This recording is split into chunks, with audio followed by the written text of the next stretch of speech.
I Well, know. I have a very dear friend who's a nun's sister, Pat, and she is part of a convent.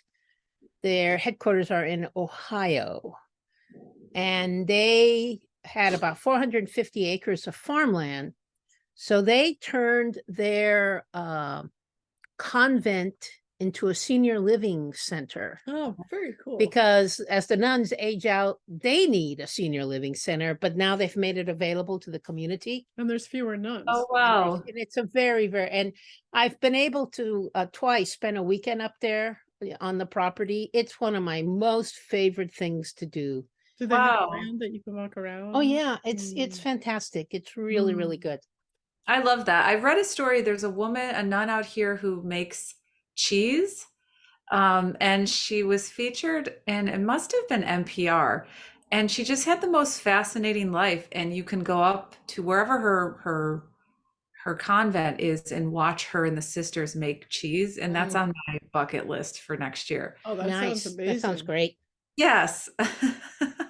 Yeah. So anyway, I was saying, I think before Julia came down, that I just came back from Georgetown University, and I was talking to a bunch of the students there, graduate and undergraduate, about what it's like to work at CIA. And almost to a person, they have weird notions Mm. of what it's like to work at a intelligence community organization, fed by the media, fed by books and movies. Mhm. And so I was just trying to help. Even recent books and movies. Oh, this has continued Yeah. for a long time. It is. So anyway, I was telling them different stories, and I was telling them uh, kind of this personal motto that I have, which is at all times to do everything I can consciously to avoid embarrassing other people. Mm. Because, and the reason why I came up with that is shortly after 9/11, and I asked the kids in front of me, there were, 30 to 40 kids, I guess. I asked them how many of them were born after 9/11, and fully half Mm. of the room raised their hands. So the currency, the value of that statement is ending. Anyway, right after, like, within months of 9/11, there was this convening of a group of women to write a paper about what they thought about 9/11 as women, just women's voices.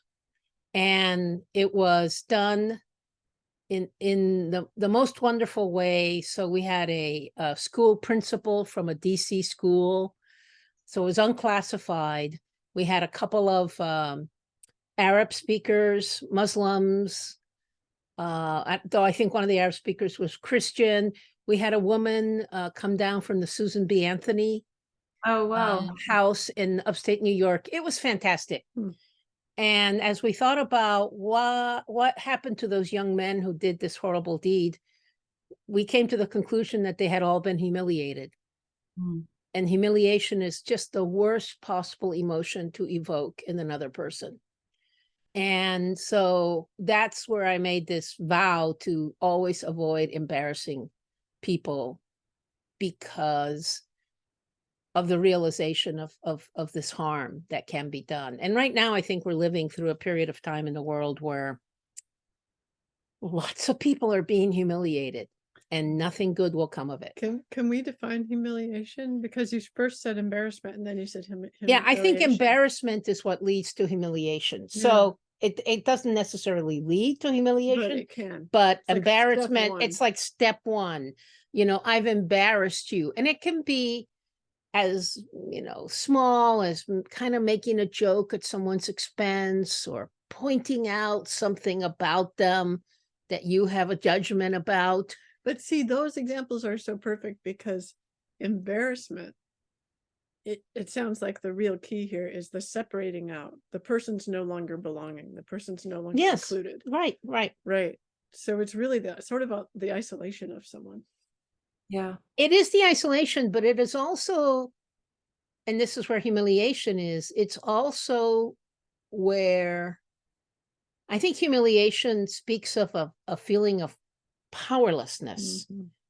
and you know, just being suffocated and depressed, Made less than. made less Yeah, than, yeah. exactly. Yeah. And I think the, you know, the best way, or the only way I could think of operationalizing this, is I'm going to stop whenever I can, you know, think of it, I'm conscious of it, I'm going to stop doing anything that has the potential to embarrass someone else. And it's like you're in a meeting and there's something wrong with that proposal, and you can choose to say it in public in front of everybody else, or you can choose to say it privately to the person in a better circumstance. Or you could say it publicly in a way that's not humiliating. Or Like, you can say it, that's a which is really neat hard, which is proposal for hard. these reasons, Yes. and what I'm concerned about is this, right? But I also think that what you just shared is so foundational to what we do at Girl Security, because so few young people have any understanding of national security, or, to your point, recent national security events, although we're living through many now. And I think if we were to embarrass them or to humiliate them as they're sort of navigating their understanding, we would not be able to engage them in this space. Right. So I think what you teach or what you shared serves many different purposes Right. that I are think really, of it, yeah, go ahead. Sorry. oh, that's it. That's very important. I think of it also as a way of operationalizing empathy. Yes. So everyone says you should be more empathetic. Well, I mean, I can agree in principle to be more empathetic, but What does that mean? what does Yeah. it mean? What Show is me it what to about do. my behavior Mm. that is not empathetic? And then this, you know, avoiding embarrassing people, thinking twice before you make the witty remark at the expense of another person. I think oftentimes when we express the assumptions that we have about another person, we are in danger of embarrassing them. So, Yeah. you know, right? You don't really know something, but you assume something and you say it, and it's either right or it's not right. And either way, it can be embarrassing, right? Yeah. I Well, was, yeah. oh no, go ahead, Julia. Go ahead. Well, it just made me think of in the early days of dating my second husband, my current husband. I was still in the old way of doing things, where this was very common in sort of well-educated circles, where you would constantly say something witty at the other person's expense to show how smart you are and on top of it, and you're verbally, you know, jousting. And I did that a couple times with him, and just in the middle of doing dishes, he turned to me and he said, I really want to be with you, but I can't be with you if you keep doing that. You have to stop, cut it out. Wow. Just like really clear, just like cut it out, don't do that. And then I realized he never does that. And then it's like, it was really sobering. It was like my entire culture was just, I can't do the thing that I know to do to tell you that I'm here with you and that I'm playing with you. Yes, You know, right. it's like a cultural thing, but it changed my life in such a positive way. And I wonder about that in terms of girl security. Obviously, you have to train the girls. Well, it's actually, could you start out with like, what are the girls needing? Yeah. And what are the age groups that you're working with? And what kind of girls are these that are attracted to security but need support in the process? And then how does that relate to this, what we're just talking about? Well, I just wanted to mention, on the way home from DC, I sat next to a person who was a neuroscientist. It was fascinating because I have so many questions about neuroscience, but he began to discuss with me about sarcasm. He treats patients with TBIs, traumatic brain injuries. And so he was explaining to me, because I was explaining that I'm not on the intellectual side, actually on the very uneducated side in my family. Sarcasm was sort of a band-aid for what you didn't know, you know, sort of a defense mechanism. So I grew up in a household of, I'm one of five. There was a lot of sarcasm, and my partner is quite sarcastic as well. And I think similar to you, I had a moment with my kids when I began to wonder about them being sarcastic in social situations and realizing I did not want that. So one of us had to not be sarcastic, and that became me. And I'm actually quite relieved that I've divorced myself from that space. But it was actually pretty fascinating describing, I think on the flip side of empathy, someone with a TBI, they don't have the capacity to express empathy in the way that we think, in the way that's sort of normalized. And he was sort of working with them to, work with these patients to help them figure out some coping skills and how to situate themselves in society. And so I guess that's sort of a weird way of saying that, Girl Security as an organization works with girls and gender minorities ages 14 through 26, although we kind of keep growing that, we keep expanding the age range because people keep coming back to us who are looking for communities slightly older. But a lot of the young people in our program come from communities of violence, communities where they don't have a pro-social parent or someone who is engaged in their social and emotional learning. And so it really is important for empathy to be a huge part of what we do with the communities we serve, because they have to feel that they belong in the work that we're doing. And they also have to feel that we value their, whoever they are and whatever they're bringing to this space. So I'm proud of the culture we've created among girls and gender minorities in our program. And the idea is to really create a safe space for them to poke their heads in. We have a nationwide mentoring program, and I think we will have over 700 applicants this year for our mentoring program, which is quite remarkable. Wow. And these are just young people who, like Carmen mentioned about the students, they think they know what national security is, and they may have some directional interest, but they really don't know what it is. And so we're creating this space, and it's not their fault. It's just lack of education. Really, I think the community has not done a great job of educating young people about it. But the mentoring program it allows them to poke their head in and be paired with a mentor who will help explain what the field is or help expand what their interest is. And then if they're really focused on going into the workforce, we have a workforce training program, which Carmen is one of our top rated instructors year over year, program over program. And that is really designed. Now you're embarrassing Carmen. I know, I have to say it because it is so true and it's so important. And it's successful, yes, because Carmen, you're teaching really important, accessible learning, but you're also an accessible person. And I think, again, that creates sort of the magic for our program. And so that's really designed for girls and gender minorities who would not otherwise have access to a really I'm putting prestigious in air quotes, a prestigious program that they can activate for their future career. And then once they complete that, we really just help them get into the workforce and situate themselves and feel supported. So it is, Question. yeah. Why do you put prestigious in air quotes? Because the communities we work with have very strong perceptions of the prominent communities in national security. We always say Georgetown is like, there's a huge Georgetown contingent. There's like a Georgetown umbrella over national security.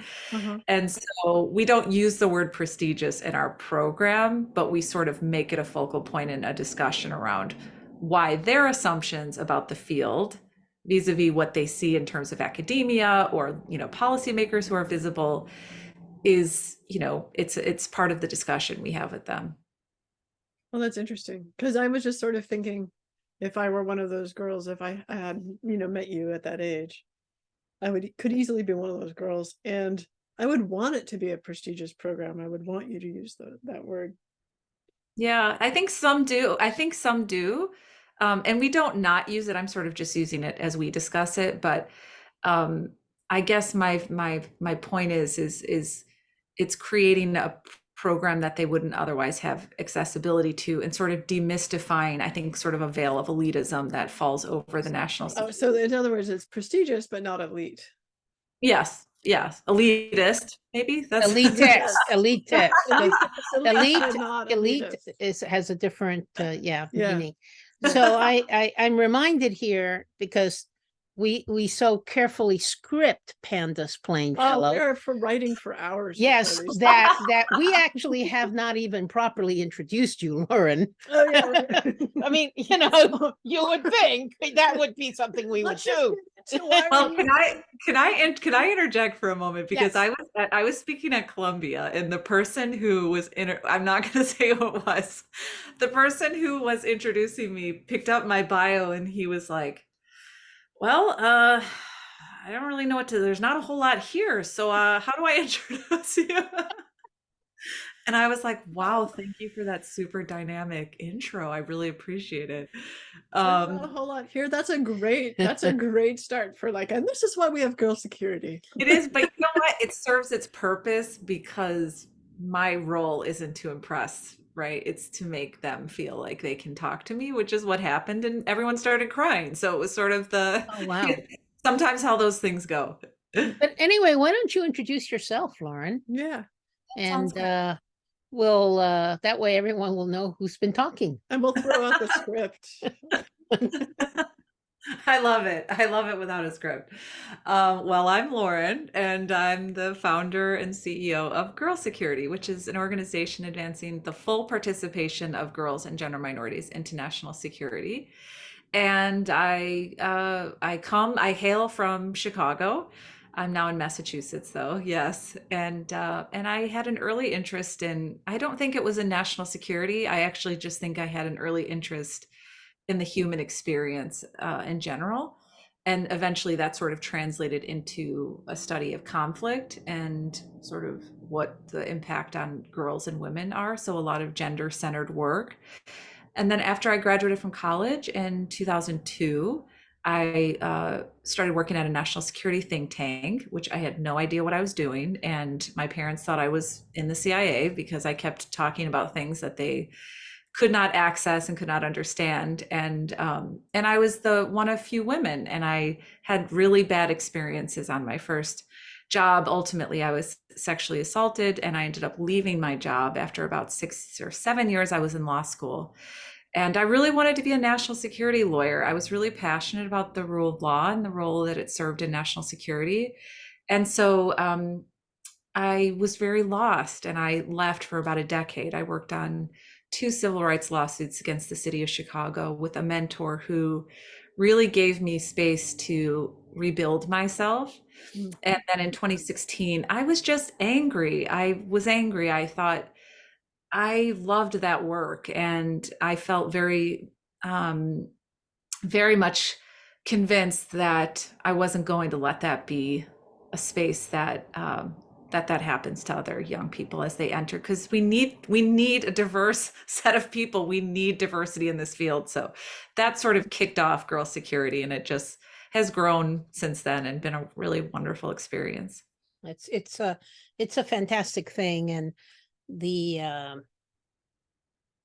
each class of fellows has been just that much more impressive Yeah. than the previous. So it's just such a great thing to be doing. Yeah, and I'm feeling really honored that you're feeling like it's okay to talk about your story of being sexually assaulted and not wanting that to happen to other Yes. people. And it just feels like that's the story of so many people. Yeah. And Sadly. sadly, um, and to be able to have like look at what it I don't know if you want to talk about this, but of course I have curiosity about what allowed you to turn that experience. I mean, obviously it sounds like mentorship, some really positive mentorship allowed you to help turn that experience, and probably some internal work. But what do you think psychologically allowed you to, not everyone can build a new organization that's focused on helping other people build a new culture in which this kind of thing doesn't happen. And so what do you think allowed you to have the tools to do that? Gray hair. But perimenopause, I'm not sure, but Yeah, I that's a good answer, by the way. Perimenopause. We should talk about like there postmenopausal security. so true. I mean, I think it was I think most of what I do feels like it's paying a debt or paying it forward. I mean, my mentor uh he passed away in April 2020, and he invested a lot in me and growing my ability to take risks and to manage really complex projects and to be vulnerable without humiliation. He was a really wonderful mentor. And so, in a way, when I felt like I owed it, I had to give back this notion that someone sort of picked me up and gave me a space. And I felt, in a sense, I wanted to be able to provide that to others. I also think having kids and looking at, especially my daughter, who's now 8, and watching the way society was shaping her, despite how non-conventional she is in many different ways. And I do think it was age. It was feeling like, I know this is going to get really dark and weird, but I have a really deep sense of my own mortality. And so I think for me, it was, I've gone through this really difficult thing. I've had people invest in rebuilding me. I now have to build others. And this is really the only way I can see a contribution that I actually can make. And it took some, uh, well, some wine. It took some, getting over some humps of self-doubt. I wouldn't say imposter syndrome, but self-doubt as with respect to, did I have the skills that I thought I needed to grow an organization? Maybe I'd say it that way. Yes, and sometimes those skills that you think you need are assumptions that have been made by the mail-ordered organizations that we all just naturally exist in. Mhm. And there are different ways to do things, and we're, I think, at the cusp, but just at the beginning of exploring what it means to have more feminine ability and power in society. I mean, we've been doing it the other way for centuries, if not millennia. Yeah. And we keep making the exact same mistakes over and over again. So I think it is time to inject and to harness this different energy in Well, and to society. sort of see what it even is. Like, Exactly. to discover what it even is when it's free. I mean, so yesterday when Carmen and I were talking about this just briefly, doing our hour-long script of what we would say, saying, well, maybe Julia, you could talk about your desire to have a voice in national security as a woman. And I said, oh no, do you think I could talk about that? And she said, now why would you hesitate? I did. I said, yes. Yeah. She said, now why would you hesitate? And that caught me. And I thought, why would I hesitate? Why do I hesitate? And it's because even so, I'm, probably 3 times older, 4 times older than I don't know how, I'm 54. So I'm many times older than the girls you work with. And I've had many experiences that make me feel like an expert in various areas and totally competent and beyond competent, right? And I still feel like, am I allowed to even say that I want to have a voice in this? Because it feels to me like I'm not the son or daughter of some diplomat or some national security person, right? I didn't go to Georgetown. I'm a scientist, and scientists really usually keep their noses out of this kind of stuff. So and I'm a woman. And so really, it's almost not imposter syndrome. It's more like, could I even say that I want to belong to that club? And is that arrogant / stupid? And so that's part of why I say, like, it's not a joke. Like, postmenopausal women's security might be another great organization. I think it would be great, but I do think it's sometimes I kind of have to message for different audiences in our work, but I always tell people you spend $2,400 in taxes every year to pay for national security defense. Like, that's one line. You have a say in this because it impacts you civically. It impacts the way you live your life. But I also think it is one of those spaces where, and Gina Bennett and I talk a lot about this, and Carmen knows Gina well, and uh, it's a space where women still have to prove that they belong. That's right. And it's simply assumed that men were built to do this work. Yeah, right. And when I was speaking to several college groups last week or 2 weeks ago, it makes it literally, and not to sound too precious, but it breaks my heart when 22-year-old young women start to cry and tell me that they are burnt out from having to prove themselves Mm, that they belong in these spaces, in part because they're only reading male text in their mm, security program. exactly. And Because that's there what are, they're also yes, yes, and yeah. they are still one of, there's still few women professors, even though that's changing. And I think actually this neuroscientist, I need to send him a note now because I feel like I've thought of him a million times and in the last day, but he used the phrase functional progress. And I thought, have we seen functional progress? I don't think so. I think Maybe regress. yes, I mean, oh, definitely in the regress. technical and scientific fields, we've seen regress in terms of the pipeline for women and girls. Yeah. And and so many of these issues, when you bring them up, get labeled as the woke agenda, Yeah. like which immediately It turns everyone off. turns everyone off and means it should not be relevant to this conversation. Right. You reminded me, I went recruiting a lot for CIA when I was, in CIA, and I once went to a campus in New Mexico, and this young woman who eventually did join CIA, she went to the recruitment thing for a lark and was totally surprised when she saw me up at the panel talking and said, I did not expect to see someone that looked like my mother up there.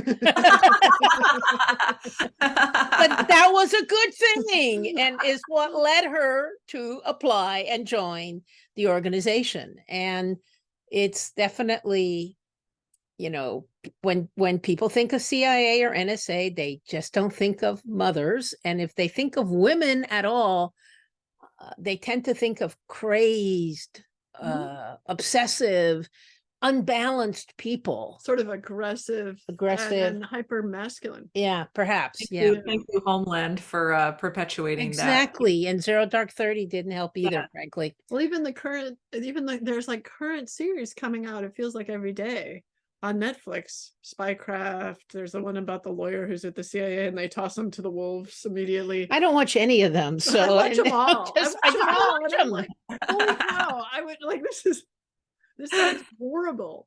But it's So so true. yeah, So true. sorry. No, I was going to say it cuts both ways. It it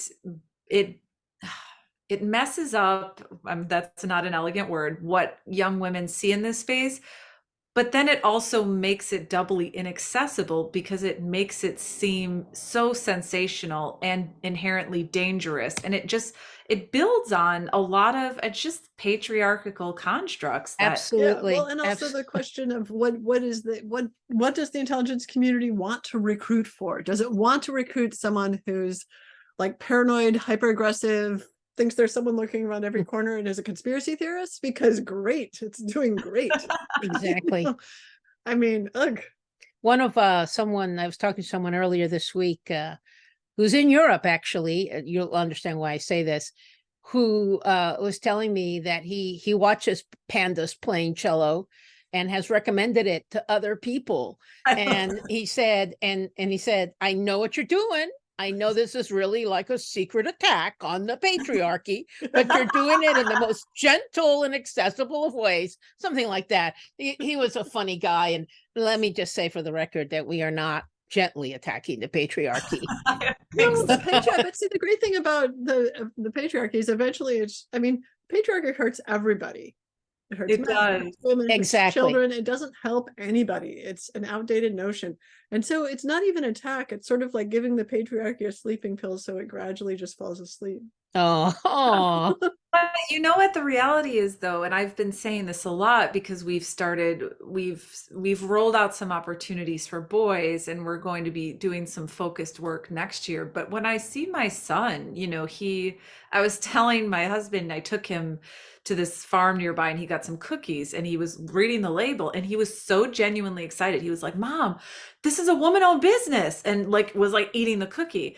And I think about this all the time. It's not just for girls now, it's for boys of the next generations who are going to have a different set of, we need to capitalize on that. That is unharness, Yeah. and building cohesion, because and again, I know that's so simple-minded to talk only about my own child, but I think I'll talk I about imagine, mine. We'll have yeah, yeah. 11 out of 2. But I imagine him going into a workplace eventually and seeing through an equity lens and saying something. And I don't want him shot down either for advocating these But perspectives. he won't be because it's changing. I mean, so my Yeah. son's just turning 24 today. It's his 24th birthday. Oh, Oh, wow. And yeah, and he talks all the time about how frustrated he is about his particular community in the music industry because it's all men doing engineering and production, and they get together and it's all men. And he decided he wanted to start a group of, he's thinking about starting a group of mixed gender producers and engineers. And the other people who are his age totally get it. So I think that there's a transition going on, and we're seeing how it, we have to remember that whatever we see in an organization is, anything you see at any moment in any organization is how it was. yeah. Indeed.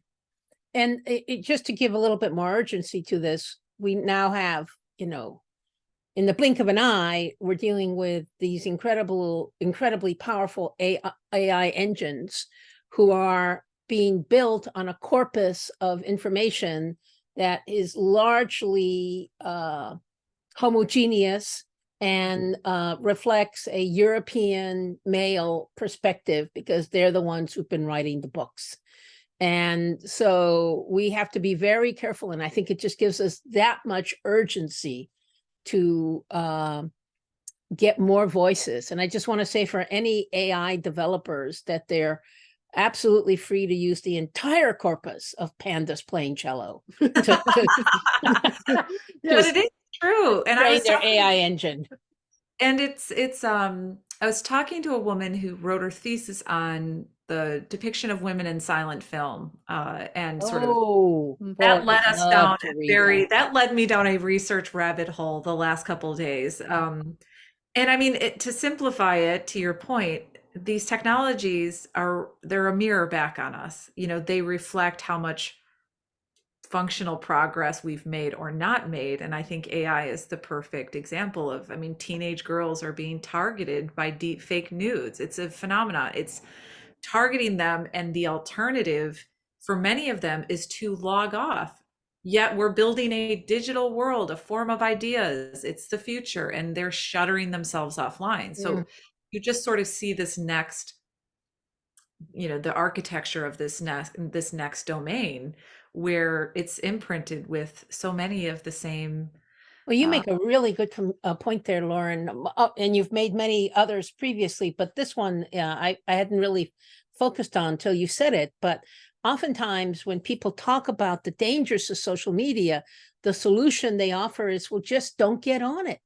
But if in the society that we're building today, all these self-excluded communities are going to be marginalized if they're not part of what the digital technology learns is important. So Maybe, it's a really good point. or I mean, I guess I sort of love the idea of a group of people saying, we're not going to use this technology. We're going to do in-person relationships, understand how human beings interact in person without screens, and develop sort of a sleeper cell of human empathy and compassion that can function in the world that's not online. I mean, it sort of feels also important, right? And when the whole world collapses because of some tremendous AI contradiction, that little community of analog people will be there. Yeah. To teach us how to farm. teach I us mean, exactly. honestly, though, like in my dreams, what if we had more of a bigger budget? I would definitely do a survivalist sort of.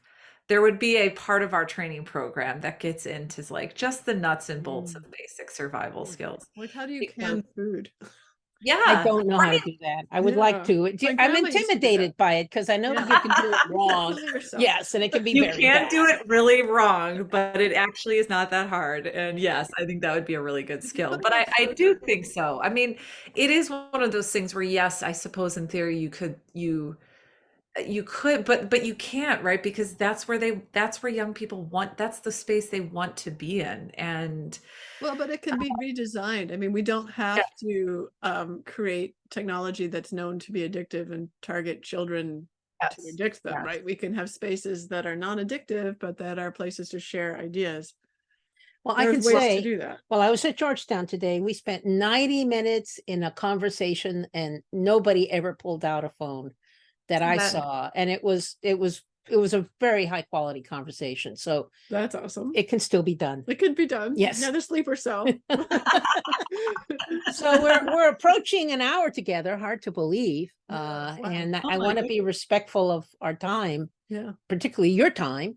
So I don't know I if there's anything that you'd like to share about girl security. I don't know, like questions that pop into my mind, like what has most surprised you, or what are you proudest of, or whatever your own point would be. Or what is your one word description of how you'd like these girls to feel? Oh, let's, Julia, that feels like a really hard question. Let me start with the other one, which is maybe a different take on it, but I feel as though I've learned a lot doing this. And if someone had said like 6 or 7 years ago, this is where you would be in 2023, I don't think I could have understood what that would look like, because now we're in year 5 and we have many people going into the workplace and we're getting that direct negative feedback about the workplace, and it cuts across the private and public sector. And so in a way, I feel like we're just getting started, because we have the proof of concept. We have, a critical mass of young people entering the space. And now we sort of have to deal with the reality of the space, which, as you all know, is experiencing a huge backlash to DEI and woke and all of those things. And I would say I've had quite a few conversations in the last few weeks that make me feel a combination of rage and motivation, because the systems really are not changing. The institutions are not changing. And I think even in those spaces where there is committed leadership, so long as the architecture of those systems remains as it has for so long, it's asking a lot of people to try to change, to make measurable change. And so that's sort of the next wave of our work, is focusing on how do we actually begin to think about building coalitions to shift cultures and mindsets and things like that. And I honestly, like, the proudest moments I have are every single time someone signs up to be mentored or applies to the program. I literally, that never gets old to me. Like, it's like I read their application, I'm like, oh my gosh, they're from, blah, like it never gets old. Because I think all of us feel as though, even if they don't go into the workforce, if they know what national security means, if they can have a conversation about that with their peers, if it shapes how they vote, how they use products, that's sort of how they consume things, I feel like that's a win for us. So to go back to your point about a one word, the word belonging is what I feel is what I want them to feel, that they belong in this, that they belong with us, they belong in these spaces, they belong in these conversations. That would probably be the one word. And then if I added a second word, it would be supported, because that's the scariest part that I see with a lot of these young women who are not yet in our program. They feel very much alone, and they have no baseline for what is normal professional behavior. And once they share what type of behavior they're questioning, it's very abnormal, if not an infraction of. Can we lost you for about 10 Oh, seconds. Can you just oh, repeat the last bit? yeah, I think I was just saying, as young women women who are not yet in our program, are sharing more about their professional experiences and looking for basically like a baseline check, like, hey, is this normal professional behavior? And you realize it's not, and it could be unlawful, and depending upon the context, it's turning over the positive narratives with the not positive narratives that makes this work emotionally kind of just very emotional sometimes. Wow. So Well, yeah. hopefully this won't be our last conversation, because you know what we could do, and I can edit this out, so this does not have to be part of the what goes on the video, but it's just yes. And I have an interview in 3 minutes. Yeah, I should probably it's go just that's probably a little fast. Oh yeah, it's 10 it's minutes so fast. We Yeah, have so much time. but just to give the idea, I mean, whenever there's an interesting international event or something, that we want to comment on, we could have you back as our guest, because if you're available, because it's just a way of getting this different perspective into the conversation and into Yeah, the AI corpus as quickly as possible, right? misogyny, patriarchy. Yeah. So I if mean, you're I up, will if do you're up anything for that, you. we'd Yeah. love to talk with you again. It would be Yeah. awesome.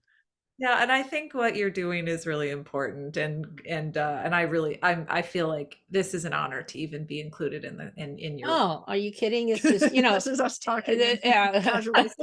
But it's great. I love it. And to the extent that we get feedback, the feedback always is we like the casual realness of it all. Yes. Yeah. Yeah, Yes. that's how ideas happen. Yeah. I have a one thing that I wanted to say about this whole journey and about your description of what you're doing with girls' security, which is that we started off talking about empathy and how necessary it is to help girls learn the empathy and feel that we're empathic towards them as they're starting off their journey in this sort of scary space. But the other piece is that by giving them that feeling of belonging and by giving them the capacity to have their own security, feeling supported in the space, you're basically creating an empathic future workforce, right? So you're saying that, you know what, security is going to be what you make it. Yeah. More and more of you go into the workforce, it will necessarily change. And so I'm always a future leaning person. So I just want to say, like, how it is now is how it is now, but you're training the future to be different. That's the And hope. it's awesome. Yeah, it was funny. Someone asked me, I get this question a lot. It's a different version, but the idea that someone asked me is sort of how do you reconcile advancing girls into a container, that was the word this person used, that will force them to take its shape.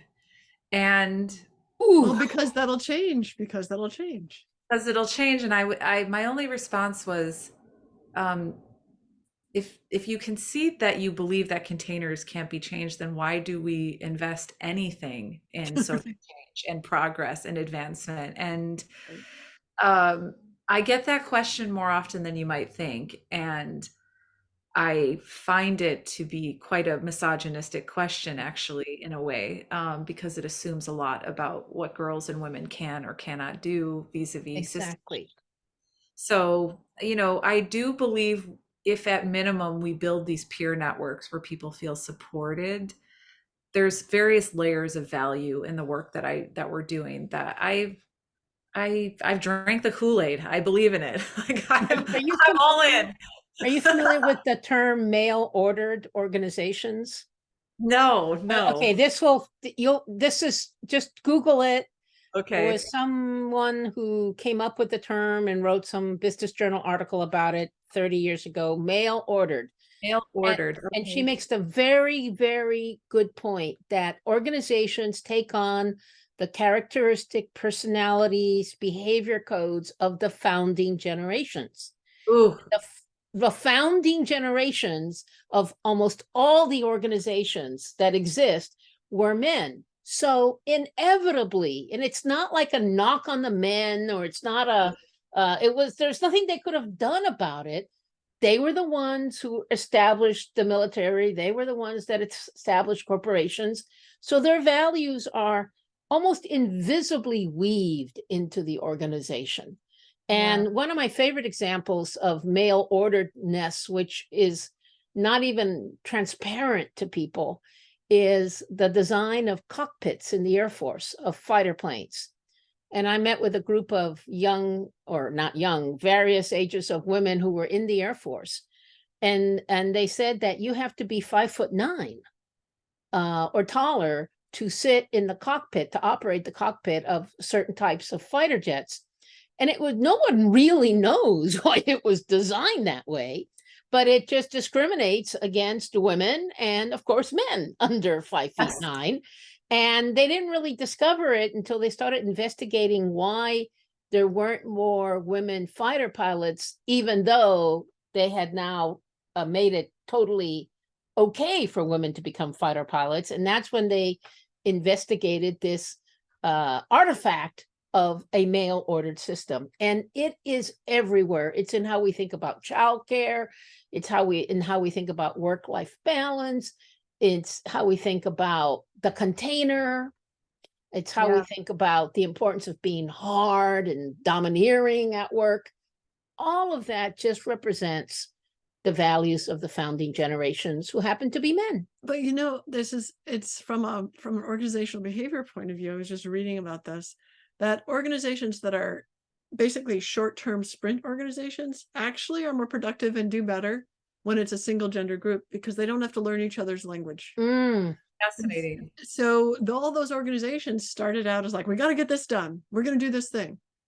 And that what we do know is that longer term organizations do much better with mixed gender.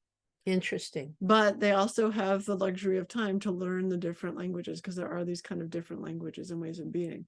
So I think it's also the transition, growing up of our country from short-termism to longer termism. Yeah. That's fascinating.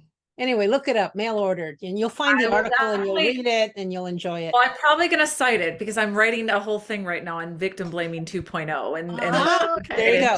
This Cool. goes right into it. So we're going to put your website in the description, but in case someone doesn't want to Awesome. go there, what is it? Girlsecurity.org. Girlsecurity.org. Well, Yeah. this was fantastic, as I knew it was going to be. Yeah, thanks for having me. I hope our paths cross again. It will.